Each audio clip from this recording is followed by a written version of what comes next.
Most people walk into the gym, maybe do a few arm circles, and jump straight into their working sets. Then they wonder why they're always beat up, always tight, never recovering quite right.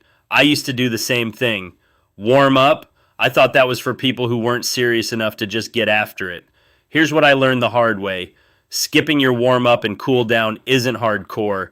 It's leaving gains on the table and buying yourself an injury. Let's start with the warm up. And the first thing I want to clear up right now is that warming up is not the same as stretching.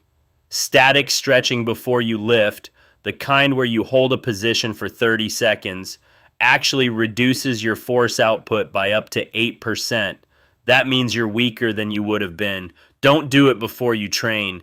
What you actually want is dynamic movement, leg swings, arm circles, hip hinges, inchworms, body weight squats, band pull-aparts.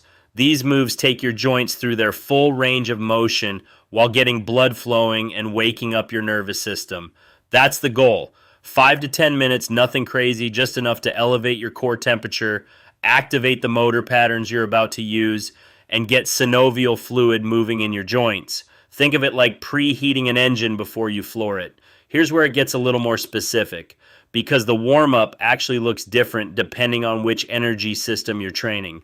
On a phosphagen day, your strength day, your central nervous system has to be fully awake before you load it heavy. You can't just walk in and grind out a heavy squat. Your nervous system needs a progression.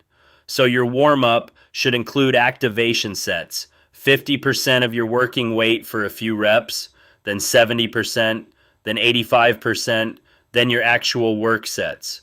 This isn't wasted time. It's essential prep. Skip it, and your first working set will feel terrible, and you'll be wondering why. On a glycolytic day, your hypertrophy day, go lighter and focus on pumping blood into the specific muscles you're about to train. Do some targeted body weight work. A couple sets of light reps on the first movement. Get a feel for the range of motion. You're not grinding anything here, you're just turning the muscles on. On an oxidative day, zone 2 cardio, the warm-up is simple. Just start easy. 5 minutes of easy walking before you settle into your zone 2 pace. Your aerobic system needs a gradual ramp. People always underestimate this. Jumping straight to your zone 2 target is actually harder to sustain than ramping into it. Now, cool down. This one's short, but don't skip it. After training, 5 to 10 minutes of easy movement. Walk. Easy bike at zero resistance. Something low intensity. This matters because it brings your heart rate down gradually, helps clear lactate from your muscles, and prevents blood from pooling in your legs. If you've ever felt lightheaded after a hard workout, blood pooling is part of why. And this is when static stretching actually belongs. After training, not before. Your muscles are warm, pliable, ready to lengthen. Hold each stretch for 30 to 60 seconds minimum.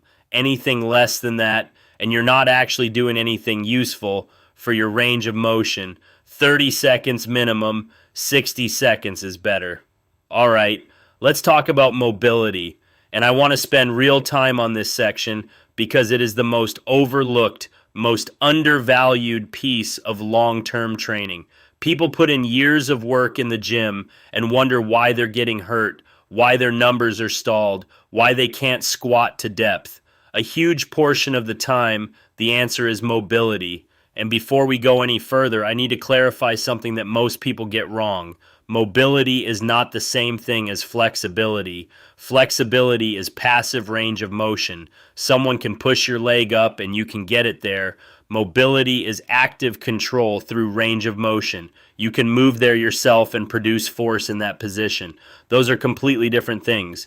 A sleeping person is flexible. A trained athlete is mobile. You want to be mobile. Why does mobility matter for each energy system? For phosphagen training, if your squat depth is limited by ankle mobility or hip mobility, you are literally leaving power on the floor. You cannot produce maximum force through a partial range of motion. Full range equals full strength. Fix the mobility and your numbers go up. For glycolytic training, the muscle has to move through its full range to get fully activated.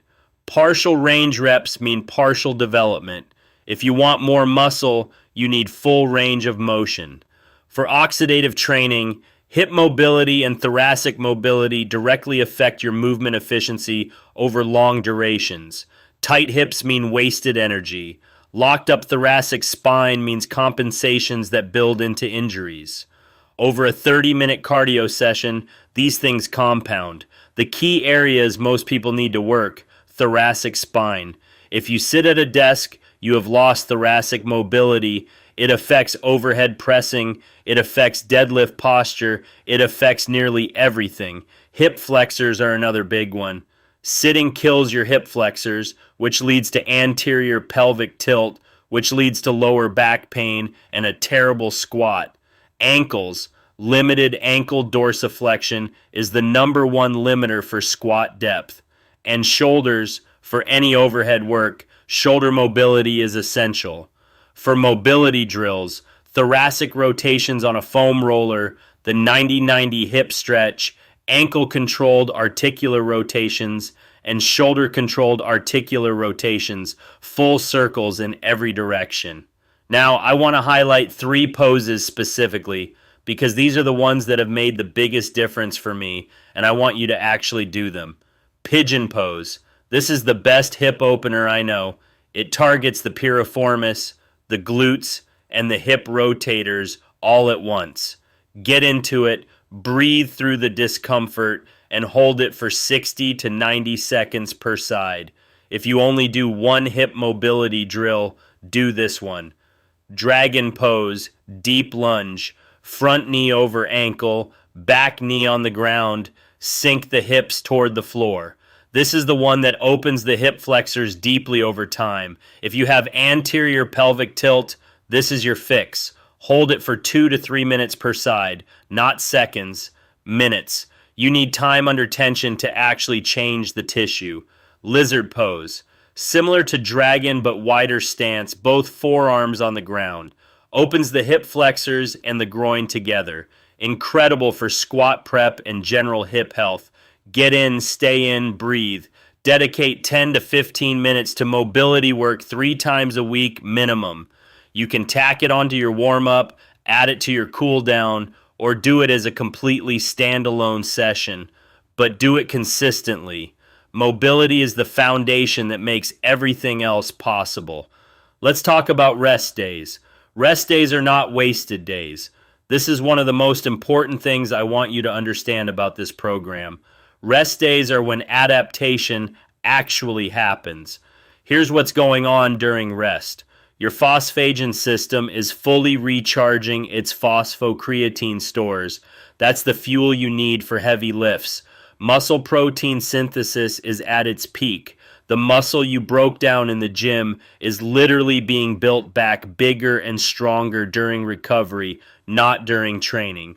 And your oxidative system is doing cellular maintenance. Mitochondria are being repaired, built, and distributed. The training is the signal. Rest is the response. You need